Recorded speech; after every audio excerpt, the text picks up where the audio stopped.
బాలు మీనా దగ్గరికి వచ్చి మనోజ్ గాడు డబ్బు తేవడం వెనకాతల ఏదో పెద్ద రహస్యమే ఉండి ఉండాలి అని చెప్పేసి అయితే అంటూ ఉంటాడు. ఆ మాటలు వినగానే అక్కడ ఉన్న మీనా అయితే ఏమీ మాట్లాడకుండా మౌనంగా చూస్తూ ఉండిపోతుంది.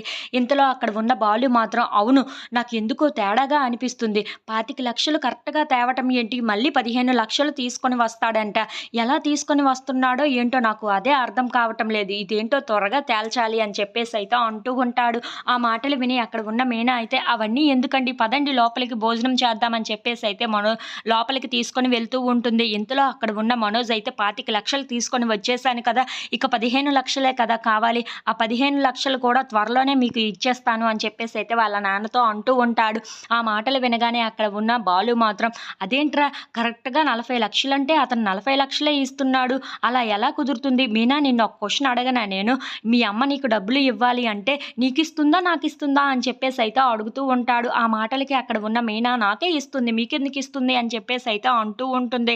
ఇంతలో అక్కడ ఉన్న శృతిని చూసి మీ అమ్మ కూడా నీకు డబ్బులు ఇవ్వాలి అంటే వాడికి ఇస్తుందా, నీకు ఇస్తుందా శృతి అని చెప్పేసి అయితే అడుగుతూ ఉంటాడు. ఆ మాటలకి అక్కడ ఉన్న శృతి అయితే నాకే ఇస్తుంది, అతనికెందుకు ఇస్తుంది అని చెప్పేసి అయితే అంటూ ఉంటుంది. ఆ మాటలు విని అక్కడ ఉన్న బాలు అయితే కరెక్ట్‌గా చెప్పారు మీ ఇద్దరు.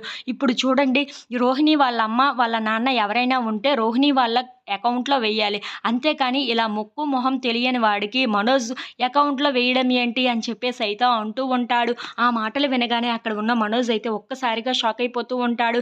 ఈడేంటి ఇలా మాట్లాడుతున్నాడు అని చెప్పేసి అయితే అనుకుంటూ ఉంటాడు.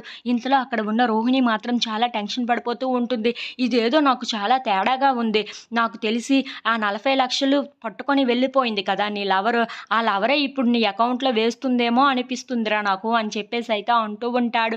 ఆ మాటలు వినగానే అక్కడ ఉన్న మనోజ్ మాత్రం ఏంటి వీడు చూసింది చూసినట్లుగా ఇలా చెప్తున్నాడు అని చెప్పేసి అయితే అంటూ ఉంటాడు. ఇంతలో అక్కడ ఉన్న సత్యం మాత్రం ఏంట్రా అసలు, అవును, రోహిణి వాళ్ళ అమ్మ నాన్నకి అసలు నువ్వు తెలియదు, నీ అకౌంట్లు ఏమీ తెలియదు, అలాంటప్పుడు వాళ్ళెందుకు వేస్తారు అని చెప్పేసి అయితే మనోజ్‌ని కూర్చుని పెట్టి మరీ క్వెషన్స్ అడుగుతూ ఉంటారు. If you like this video please like, share and subscribe.